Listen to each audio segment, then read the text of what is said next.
देखिए, coaching city यानी कोटा और तमाम शहरों के युवा यहाँ पर पहुंचते हैं पढ़ने के लिए। रोजगार को लेकर मैंने सवाल अभी पूछा कि रोजगार को लेकर बजट में क्या कुछ किया गया है, क्या युवा सेटिस्फाइड है, क्या उनका कुछ कहना है। मैं चाहूंगी आप बातचीत करें। देखिए मनी, अलग अलग जो एक्सपर्ट्स हैं वो सुबह से हमारे साथ में बने हुए थे। सबसे पहले एजुकेशन सेक्टर से जुड़े हुए लोगों से हमने बात की, फिर सीए और बजट एक्सपर्ट से हमने बात की, और फिलहाल एक पॉलिटिकल रिएक्शन इस पूरे बजट को लेकर के लेते हैं। चंद्रकांता मेघवाल जो विधायक हैं, मैम इस पूरे बजट को लेकर के आपका रिएक्शन, पूरी प्रतिक्रिया।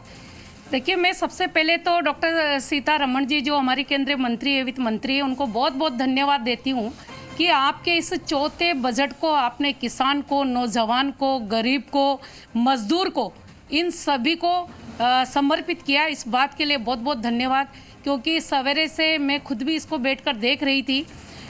निश्चित तौर पर किसानों के लिए जो कुछ हमारी केंद्र सरकार ने और खासकर मंत्री जी ने जो घोषणा करी है, चाहे प्राकृतिक खेती की बात करें, किसानों को उससे जोड़ने के लिए, चाहे हम एमएसपी की बात करें, इसी के साथ साथ जो खेती के उपकरण हैं किस तरह से उनको सस्ता किया जाएगा, उसके लिए भी बजट का अलग से प्रावधान रखना।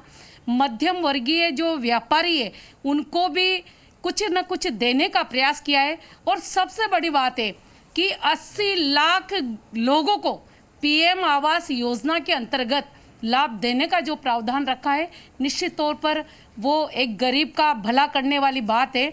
और साथ ही साथ हम बात करेंगे इसी के साथ शिक्षा जगत की, तो शिक्षा जगत में भी उन्होंने एजुकेशन के लिए भी यही सवाल मैं करने वाला था आपसे, क्योंकि कोटा एजुकेशन हब है और डिजिटल एजुकेशन को लेकर के देखा गया, डिजिटल यूनिवर्सिटी की बात की गई है, जो 200 चैनल्स की बात की गई है, डिजिटल चैनल्स की बात की गई है। तो निश्चित तौर पर जो डिजिटल एजुकेशन को बढ़ावा देने की बात की जा रही थी, और ऐसा हुआ भी है, इस बजट में देखने को मिला है। बिल्कुल बिल्कुल, उन्होंने, क्योंकि हम मान सकते हैं कि जो हमारा कोटा है, जो एजुकेशन नगरी के नाम से पूरे देश में, विदेशों में इसकी जो ख्याति बनी हुई है, निश्चित तौर पर कोटा को इसका लाभ मिले। और इसके लिए जिस तरह से उन्होंने घोषणा करी है, मैं कहूँगी कि एक बहुत बड़ा लाभ कोटा को मिल सकता है। इसके लिए हम लोग भी आगे भी बातचीत करेंगे। वैसे तो आप नहीं बताएंगे, लेकिन कल क्या लगता है कहाँ कमी रह गई?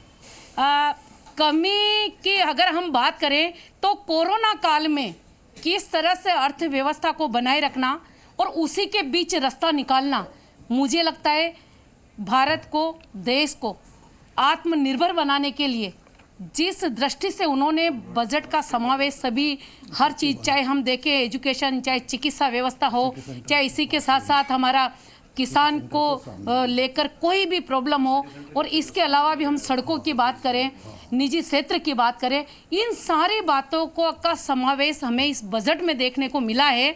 और कोरोना के समय किस तरह से कैसे व्यवस्था बिठाना, खासकर ये एक जो कुछ मैंने सवेरे से देखा, पढ़ा, निश्चित तौर पर ऐसे समय में अर्थव्यवस्था को पटरी पर लाकर चलाना, इस बात के लिए मैं उनको धन्यवाद देती हूँ। केंद्र सरकार इस बात के लिए बधाई की पात्र है।